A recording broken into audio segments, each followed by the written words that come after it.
इसके पहले वीडियो में हमने हिमालयी नदियों के अंतर्गत सिंधु नदी तंत्र का अध्ययन किया। सिंधु नदी तंत्र के बाद आज हम गंगा नदी तंत्र का अध्ययन करेंगे। एक नदी तंत्र में बहुत सी सहायक नदियां होती हैं। कोई भी नदी तंत्र में एक मुख्य नदी होती है और सैकड़ों छोटी छोटी सहायक नदियां होती हैं। एक मुख्य नदी और सैकड़ों छोटी छोटी सहायक नदियों से मिलकर एक नदी तंत्र का निर्माण होता है। कोई भी नदी अकेले नहीं प्रवाहित होती है, वो उस क्षेत्र के पूरे जल को लेकर प्रवाहित होती है। गंगा नदी केवल हिमालय के जल को लेकर प्रवाहित नहीं होती है, बल्कि प्रायद्वीपीय भारत के पठार के जल को लेकर भी प्रवाहित होती है।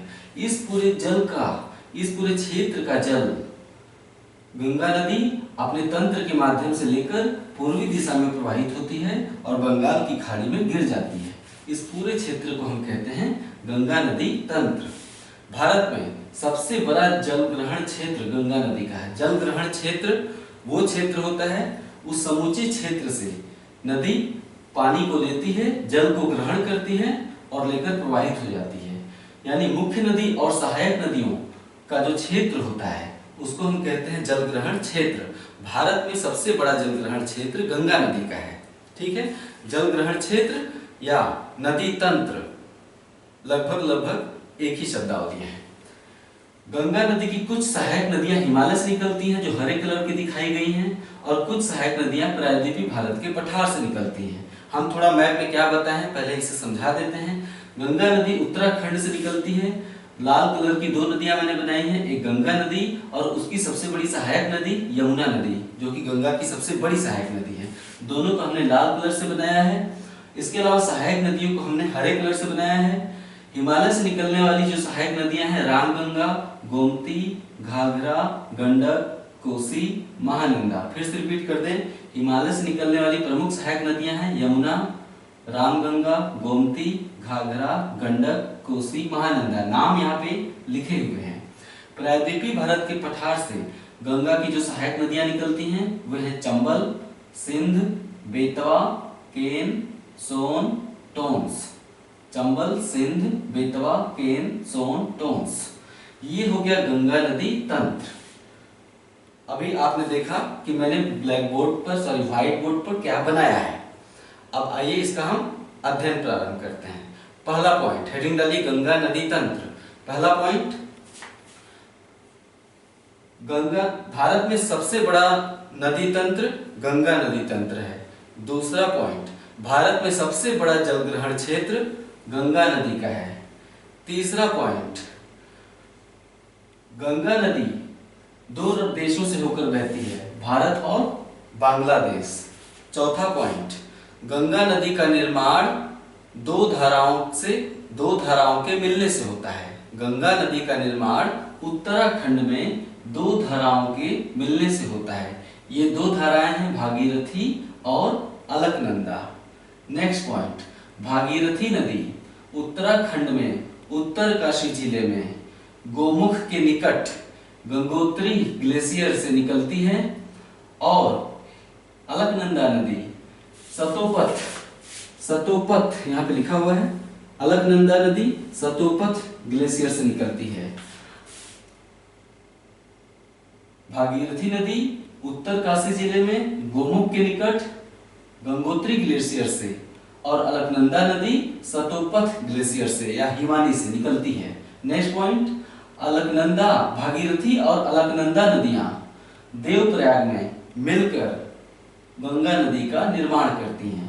भागीरथी और अलकनंदा नदियां देवप्रयाग में मिलकर, यहाँ पे है देवप्रयाग कहाँ है? उत्तराखंड में ही है।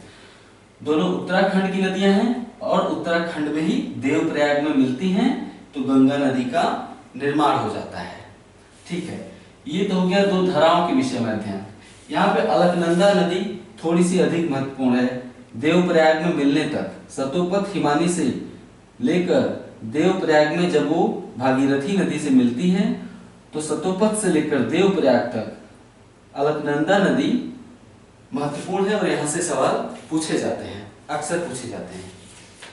नेक्स्ट पॉइंट, हेडिंग डाल दीजिए अलकनंदा नदी।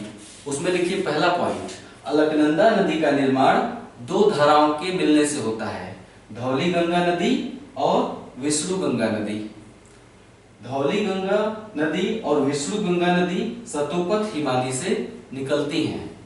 ये दोनों नदियां विष्णु प्रयाग में एक दूसरे से मिल जाती हैं। विष्णु प्रयाग में मिलने पर इसे हम अलकनंदा कहते हैं। अर्थात धौली गंगा और विष्णु गंगा विष्णु प्रयाग में मिलकर अलकनंदा नदी का निर्माण करती हैं। अलकनंदा नदी से आगे कर्ण प्रयाग में पिंडार नदी आकर मिलती है। कर्ण प्रयाग के आगे रुद्र प्रयाग में अलकनंदा नदी से मंदाकिनी नदी आकर मिलती है। रुद्र प्रयाग के आगे देव प्रयाग में अलकनंदा नदी से भागीरथी नदी आकर मिलती है। भागीरथी और अलकनंदा की संयुक्त धारा गंगा कहलाती है। फिर से समझते हैं। सतोपथ हिमानी से दो नदियां निकलती हैं, धौली गंगा, विष्णु गंगा। धौली गंगा और विष्णु गंगा विष्णु प्रयाग में मिलकर अलकनंदा नदी का निर्माण करती हैं। विष्णु प्रयाग के आगे कर्ण प्रयाग में अलकनंदा नदी से पिंडार नदी आकर मिलती है। कर्ण प्रयाग के आगे रुद्र प्रयाग में अलकनंदा नदी से मंदाकिनी नदी आकर मिलती है। रुद्र प्रयाग के आगे देव प्रयाग में अलकनंदा नदी से भागीरथी आकर मिलती है। भागीरथी और अलकनंदा नदियां जब देव प्रयाग में मिलती हैं तो संयुक्त धारा को हम गंगा नदी कहते हैं। नेक्स्ट पॉइंट, गंगा नदी भारत में 5 राज्यों से होकर प्रवाहित होती है। डैश उत्तराखंड, उत्तर प्रदेश, बिहार, बिहार के बाद झारखंड। हम क्रम से बोल रहे हैं। गंगा नदी क्रमशः किन 5 राज्यों से गुजरती है? क्रम से उत्तराखंड, यूपी, बिहार, झारखंड।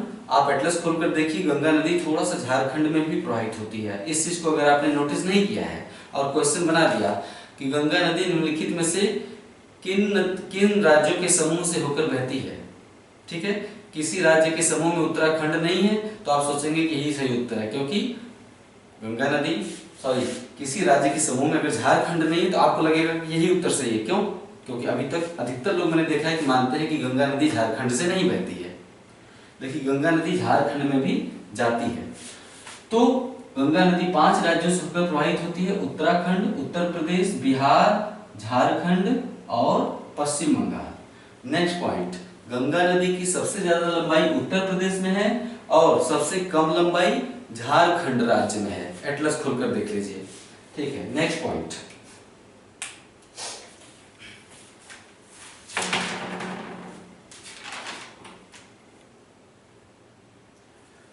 गंगा नदी सर्वप्रथम हरिद्वार में, देवप्रयाग के आगे यहाँ पर हरिद्वार है। अलकनंदा भागीरथी मिलती है देवप्रयाग में, देवप्रयाग के आगे उत्तराखंड में हरिद्वार है। तो पॉइंट ये है कि गंगा नदी सर्वप्रथम हरिद्वार में पर्वतीय भाग से निकलकर या हिमालय से निकलकर मैदान में प्रवेश करती है। क्वेश्चन पूछा जाता है बार बार कि गंगा नदी हिमालय से निकलकर मैदान में कहाँ पहुंचती है? हरिद्वार में, मैदानी क्षेत्र है हरिद्वार, ठीक है। तो सर्वप्रथम हरिद्वार में पर्वतीय क्षेत्र से निकलकर मैदानी भाग में गंगा नदी पहुंचती है। नेक्स्ट पॉइंट,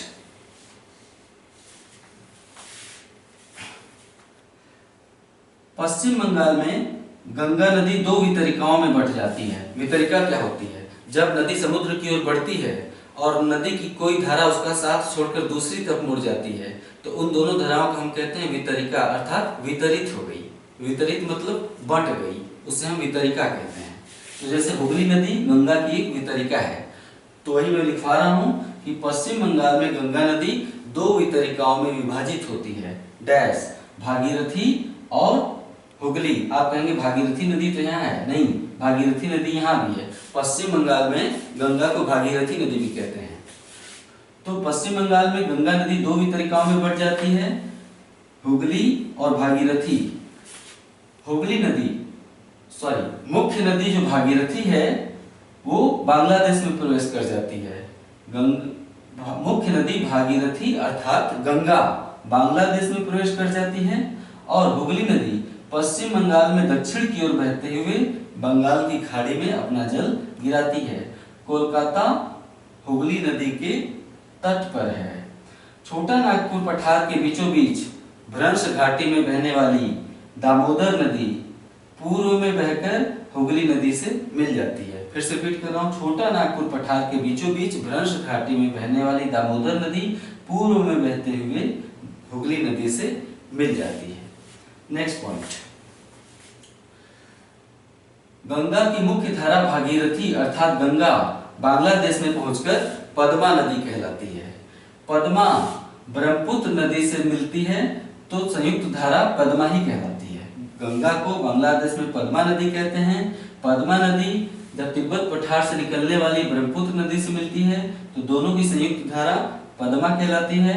आगे चलकर पद्मा नदी से बराक नदी या मेघना नदी मिलती है। बराक को हम मेघना नदी भी कहते हैं, इसके दो नाम है, मेघना नदी या बराक नदी। आगे चलकर पद्मा से जब मेघना नदी या बराक नदी मिलती है तो संयुक्त धारा मेघना नदी कहलाती है। यानी गंगा का अंतिम नाम क्या है? मेघना नदी। मेघना नदी ही बंगाल की खाड़ी में गिरती है। नेक्स्ट पॉइंट, बराक अर्थात अथवा मेघना नदी मणिपुर से निकलती है। बराक अथवा मेघना नदी मणिपुर से निकलती है, यहाँ पे मणिपुर है, ठीक है। नेक्स्ट पॉइंट, बांग्लादेश में ब्रह्मपुत्र नदी को जमुना कहते हैं। बांग्लादेश में ब्रह्मपुत्र नदी को जमुना कहते हैं, अर्थात पद्मा और जमुना की संयुक्त धारा पद्मा कहलाती है। ओके, नेक्स्ट पॉइंट,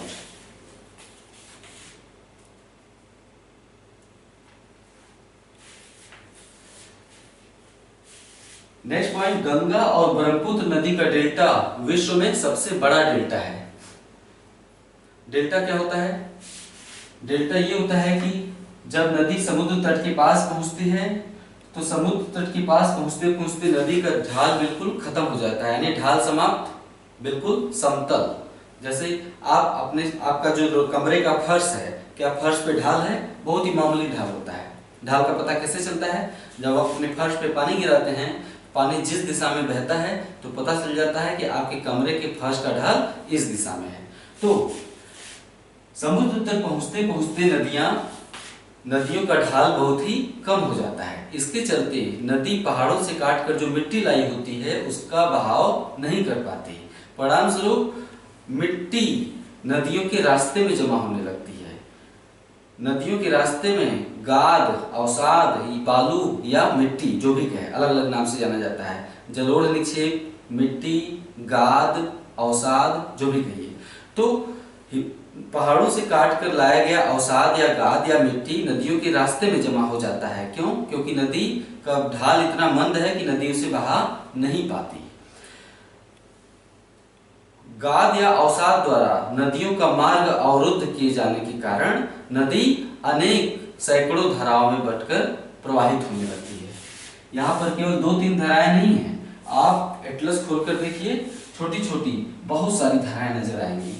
ऐसा क्यों होता है? क्योंकि नदी अपना मार्ग अपने ही द्वारा लाए गए बालू और मिट्टी से अवरुद्ध कर देती है। इसके चलते अलग अलग धाराओं में नदी बंट जाती है। तो अगर ये नदी यहाँ पे प्रवाहित होते हुए आ रही है समुद्र तट के पास, तो ये ऐसे, ये देखिए ऐसे ऐसे, आप एटलस खोलकर देखिए, गंगा नदी का डेल्टा हो या पूर्वी तट, पूर्वी घाट के पूर्वी में जो पूर्वी तट है बंगाल की खाड़ी के तट पर, वहां पर चाहे महानदी का डेल्टा हो, गोदावरी, कृष्णा, कावेरी, एटलस खोलकर देखिए, सभी नदियों के मुहाने पर ऐसी आकृति दिखाई देती है। ऐसा क्यों होता है? क्योंकि नदी अपने ही द्वारा बहाकर लाए गए बालू और मिट्टी से अपना रास्ता अवरुद्ध करके सैकड़ों छोटे छोटे शाखाओं में बंट जाती है। तो इस पूरे क्षेत्र को जो कि किससे निर्मित हुआ है? पहाड़ों से काट कर लाई गई मिट्टी से। ये पूरा क्षेत्र पहाड़ों से काट कर लाई गई मिट्टी और अवसाद से निर्मित हुआ है। ये एकदम समतल भूमि होती है, इसे हम क्या कहते हैं? डेल्टा कहते हैं। डेल्टा की खास विशेषता है कि जहां पर डेल्टा होता है वहां पर भूभाग समुद्र की ओर बढ़ा हुआ होता है। जैसे आपके द्वार पर अगर कोई गड्ढा है तो आप उसमें मिट्टी से पाटते जाएं तो आपका द्वार और चौड़ा हो जाएगा, क्योंकि गड्ढा आपने पाट दिया। उसी तरीके से डेल्टा क्षेत्र हमेशा समुद्र की ओर बढ़ता रहेगा। आप कहीं भी डेल्टा है देखिए एटलस खोलकर, वहां पर जो भूभाग है भारत का समुद्र की ओर बढ़ा हुआ मिलेगा। आप अभी एटलस खोलकर देखिए, कृष्णा और गोदावरी नदियों का मुहाना देखिए, आप कृष्णा और गोदावरी नदियों का मुहाना देखिए वहां पर जो पश्चिमी तट है समुद्र की ओर निकला हुआ है।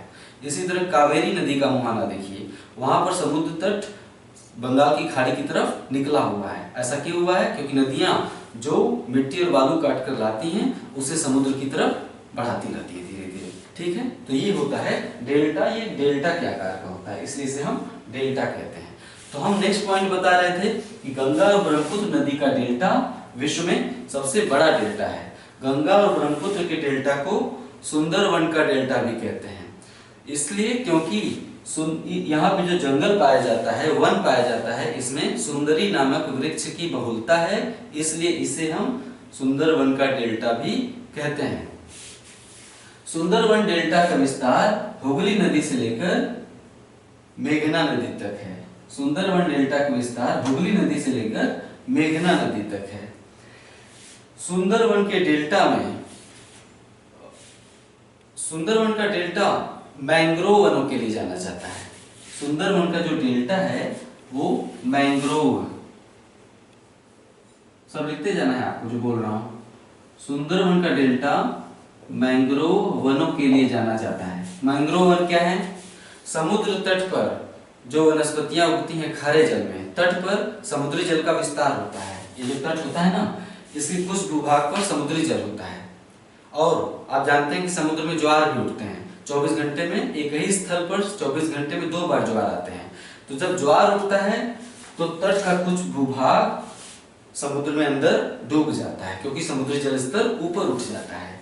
तो जो डेल्टा क्षेत्र होते हैं वहां पर मैंग्रोव वनस्पतियां पाई जाती हैं।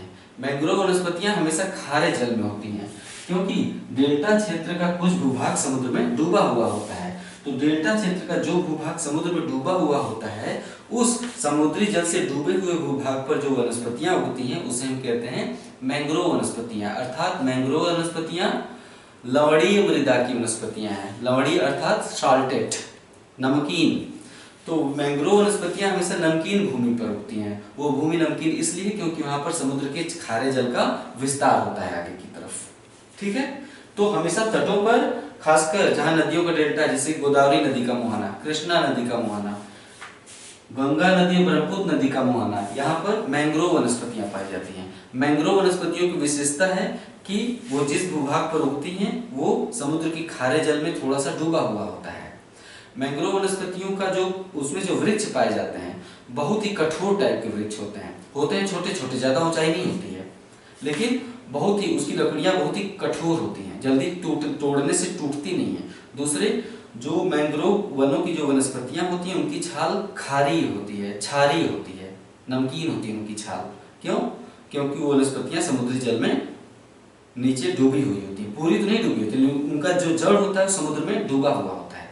उनकी एक विशेषता ये होती है मैंग्रोव वनों की वनस्पतियों की कि आप कभी भी डिस्कवरी वगैरह चैनलों में दिखाता है, ध्यान से देखेंगे तो मैंग्रोव वनस्पतियों की जो जड़ें हैं जमीन में जाती हैं नीचे, लेकिन फिर मुड़कर यू टर्न लेती हैं, ऊपर आती हैं, यानी उनकी जड़ें जमीन में जाकर फिर ऊपर उठती हैं, खुत्ती की तरह। देहात की भाषा में खुत्ती कहते हैं।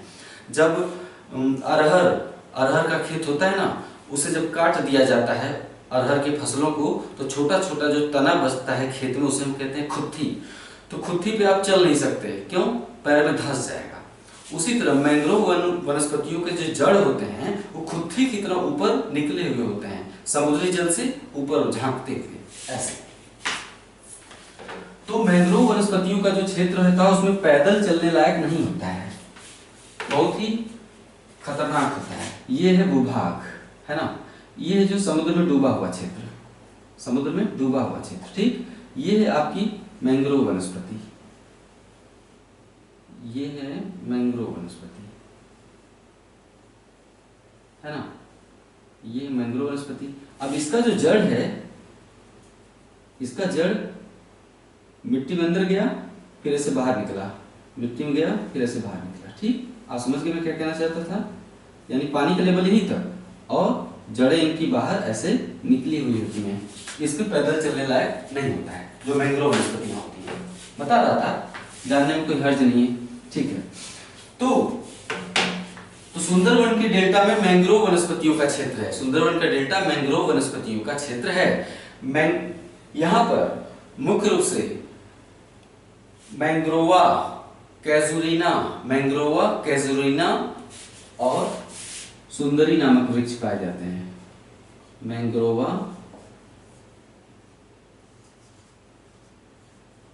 कैसुरीना और सुंदरी नामक वृक्ष पाए जाते हैं। मैंग्रोवा, सुंदरी और कैसुरीना नामक वृक्ष पाए जाते हैं। मैंग्रोव वनों की वनस्पतियों की लकड़ियां बहुत ही कठोर होती हैं और उनके छाल नमकीन होती हैं। उनकी जो छाल होती है क्षारीय या नमकीन होती है, क्योंकि इन वनस्पतियों की जड़ें समुद्र के जल में डूबी हुई होती हैं। इन वनस्पतियों की जड़ें डेल्टा क्षेत्र में समुद्र के जल में डूबी हुई होती हैं। ठीक है। विशेषकर जब समुद्र में ज्वार उठता है तो मैंग्रोव वनस्पतियों का आधा हिस्सा, यानी उनकी ऊंचाई का जो आधा हिस्सा होता है, समुद्र में जब ज्वार आता है तो मैंग्रोव वनस्पतियों का आधा हिस्सा समुद्र में डूब जाता है। हालांकि जब ज्वार खत्म होता है तो फिर से भूमि थोड़ी थोड़ी दिखाई देने लगती है। ठीक है। तो मैंग्रोव वनों में भारत में जो बंगाल टाइगर पाया जाता है वो मैंग्रोव वनों के अंतर्गत ही पाया जाता है। ठीक है। Next point, Bengal tiger Sundarban में अर्थात मैंग्रोव वनों में पाया जाता है। नेक्स्ट पॉइंट, भारत में मैंग्रोव वन का सबसे ज्यादा क्षेत्रफल पश्चिम बंगाल में है। यूं तो सबसे ज्यादा क्षेत्रफल बांग्लादेश में है, लेकिन बांग्लादेश भारत का हिस्सा तो है नहीं। तो भारत के किस राज्य में मैंग्रोव वनों का क्षेत्रफल सबसे ज्यादा है? उत्तर होगा पश्चिम बंगाल में। इसके बाद मैंग्रोव वनों का क्षेत्रफल सबसे ज्यादा गुजरात में है। मैंग्रोव वनस्पतियों के अंतर्गत सर्वाधिक क्षेत्रफल पश्चिम बंगाल में, इसके बाद गुजरात में है। तीसरे स्थान पर आंध्र प्रदेश में गोदावरी और कृष्णा नदियों के डेल्टा में है। ठीक है। तो ये हो गया मैंग्रोव वनस्पति। अब आप हेडिंग डालेंगे गंगा की सहायक नदियां। सहायक नदियों के बारे में तो अभी आपने पढ़ा ही नहीं, जहां से अक्सर सवाल उठते रहते हैं। हेडिंग डाल दिया आपने गंगा की सहायक नदियां। पहला पॉइंट, गंगा की सहायक नदियों को सुविधा की दृष्टि से दो भागों में बांट लेते हैं। पहला, गंगा के दाहिने तट पर आने वाली नदियां। दूसरा, गंगा के बाएं तट पर आकर मिलने वाली नदियां। कोई नदी अगर ऐसे बह रही है और इसकी दिशा ये है इधर, तो इसका बायां तट ये है और इसका दायां तट ये है ना? ठीक है।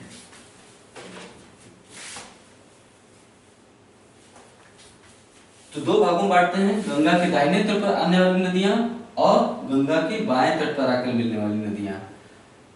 फिर से हेडिंग डालिए, गंगा के दाहिने तट पर मिलने वाली नदियां। पहला पॉइंट, गंगा के दाहिने तट पर आकर मिलने वाली नदियां मुख्य रूप से प्रायद्वीपीय पठार की नदियां हैं। गंगा के दाहिने तट पर आने वाली नदियां मुख्य रूप से प्रायद्वीपीय पठार की नदियां हैं। ठीक है। अगला पॉइंट, गंगा की एकमात्र हिमालयी सहायक नदी यमुना है, जो कि उसके दाएं तट पर मिलती है। ठीक है, या इसको हम ऐसे लिख सकते हैं, गंगा की एकमात्र हिमालयी सहायक नदी जो कि दाहिने तट पर आकर मिलती है यमुना है। या ऐसे कि यमुना गंगा की एकमात्र सहायक हिमालयी नदी है जो कि दाहिने तट पर आकर मिलती है। हिमालयी नदी, क्योंकि गंगा की सभी हिमालयी नदियां जो हैं सहायक, गंगा की सभी सहायक हिमालयी नदियां इसके बाएं तट पर आकर मिलती हैं। एकमात्र हिमालय से निकलने वाली नदी यमुना है जो कि इसके दाहिने तट पर आकर मिलती है। ठीक है। गंगा की शेष नदियां, जो सहायक नदियां जो दाहिने तट पर आकर मिलती हैं, वो प्रायद्वीपीय भारत के पठार से निकलती हैं। जो बोल रहा हूं लिखते जाइए, डोंट वरी। ठीक है। ठीक है। नेक्स्ट पॉइंट, गंगा के दाहिने तट पर आकर मिलने वाली नदियों में प्रमुख हैं यमुना, चंबल, सिंध, बेतवा, केन, सोन, टोंस। इन नदियों का क्रम याद रखिए, पश्चिम से पूर्व की ओर इनका क्रम बार बार पढ़ेंगे तो याद हो जाएगा।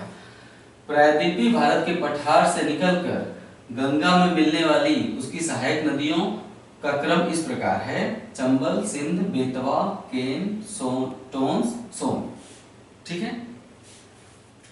अब आप हेडिंग करिए, नंबर 1 यमुना नदी। ठीक है, हेडिंग डाल दिया। हम दाहिने तट पर मिलने वाली नदियों के बारे में पढ़ा रहे हैं, तो पहली नदी है यमुना नदी। यमुना गंगा की एकमात्र हिमालयी सहायक नदी है जो इसके दाहिने तट पर आकर मिलती है। उसी को जारी रखिए, क्योंकि गंगा की अन्य हिमालयी सहायक नदियां उसके बाएं तट पर आकर मिलती हैं। ठीक है, यमुना नदी गंगा की सबसे लंबी सहायक नदी है। यमुना नदी गंगा की सबसे लंबी सहायक नदी है। नेक्स्ट पॉइंट, यमुना नदी उत्तराखंड में बंदरपूंछ चोटी पर यमुनोत्री हिमानी से निकलती है। यमुना नदी उत्तराखंड में बंदरपूंछ चोटी पर यमुनोत्री ग्लेशियर से निकलती है और प्रयाग में गंगा नदी से मिल जाती है। नेक्स्ट पॉइंट, यमुना नदी प्रायद्वीपीय भारत की सबसे लंबी नदी गोदावरी से छोटी है। यमुना नदी जो कि गंगा की सबसे लंबी सहायक नदी है, प्रायद्वीपीय भारत की सबसे लंबी नदी गोदावरी से छोटी है। यमुना नदी की लंबाई 1365 किलोमीटर है, जबकि गोदावरी नदी की लंबाई जो कि दक्षिण भारत की सबसे लंबी नदी है उसकी लंबाई 1460 किलोमीटर है। ठीक, अगला हेडिंग डालिए। अगले हेडिंग में एक साथ चार नदियों का नाम लिखना है। अगले हेडिंग में एक साथ 4 नदियों का नाम लिखिए। चंबल, सिंध, बेतवा, केन। दूसरा जो हेडिंग है चंबल, सिंध, बेतवा, केन।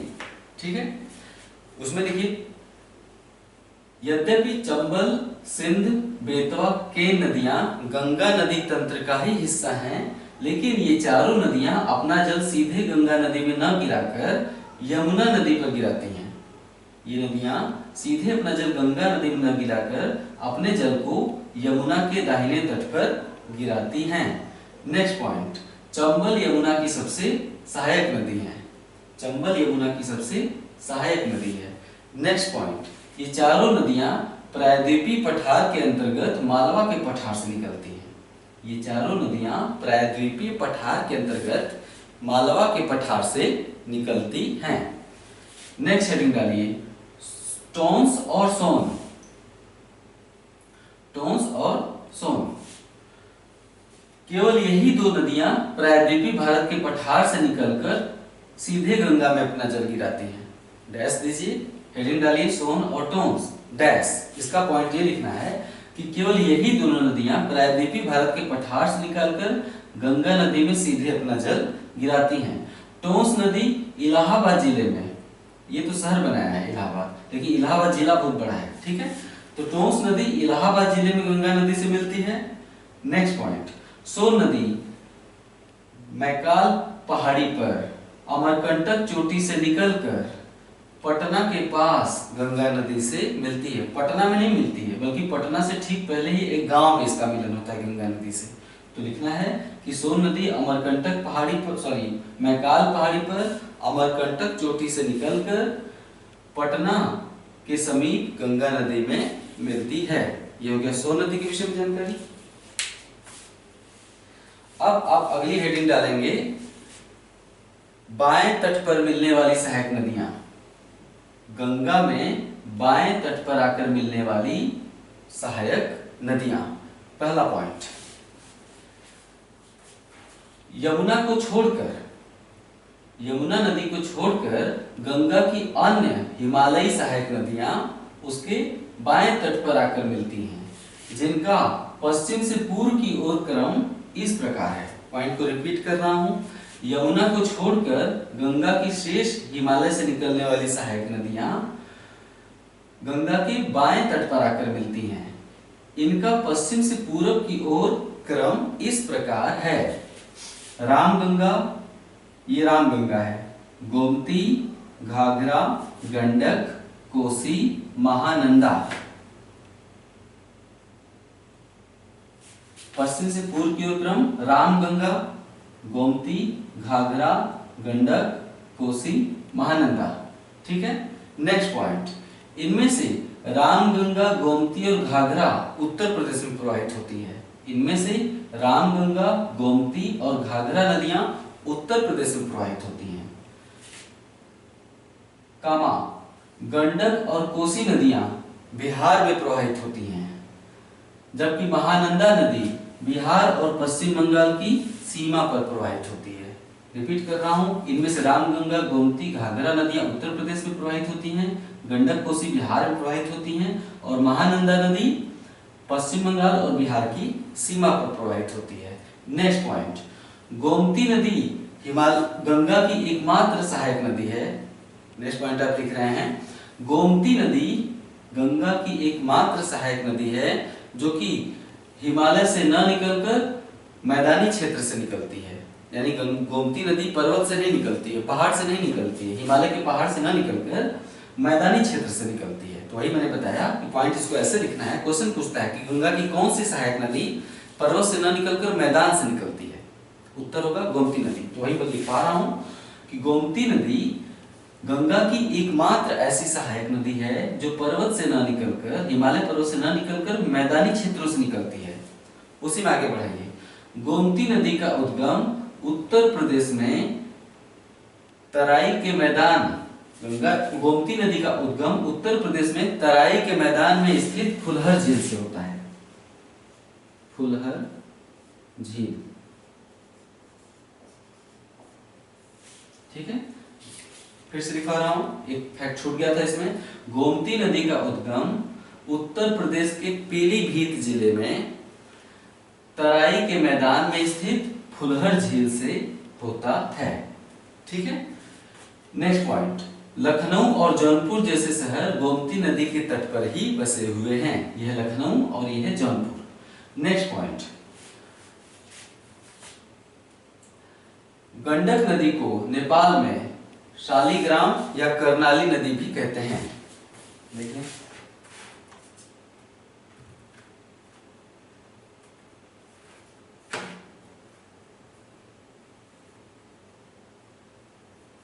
हाँ, गंडक नदी को नेपाल में शालिग्राम,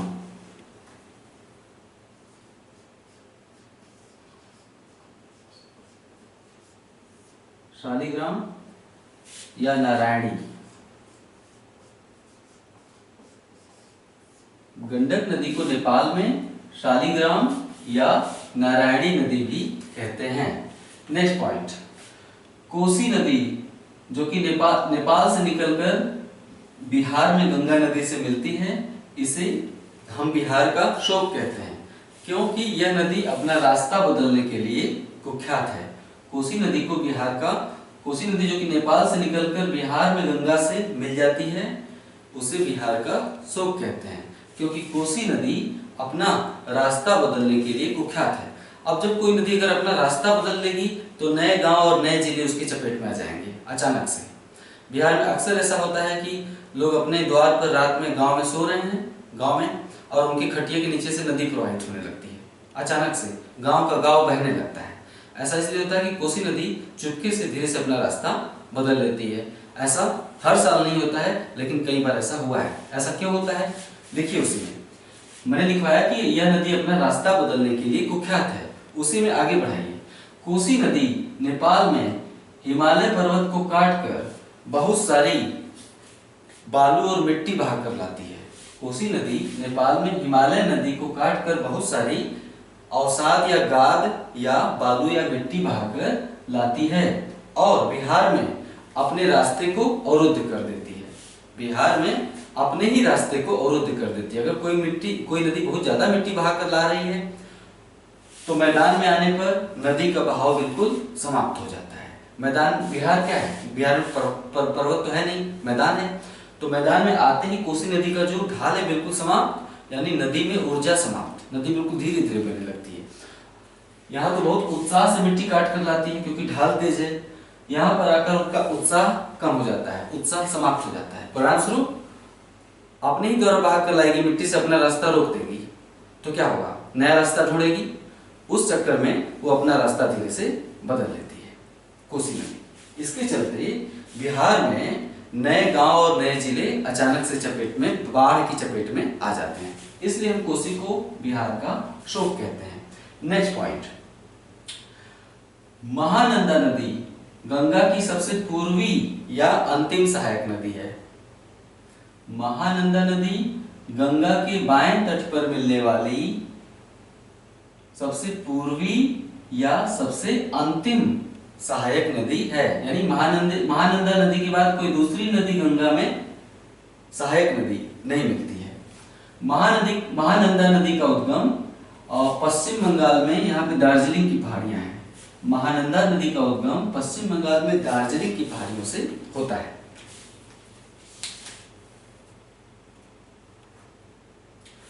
तो ये हो गया आज गंगा नदी तंत्र का विस्तृत और व्यापक अध्ययन। उम्मीद है कि आपने इसे एंजॉय किया होगा।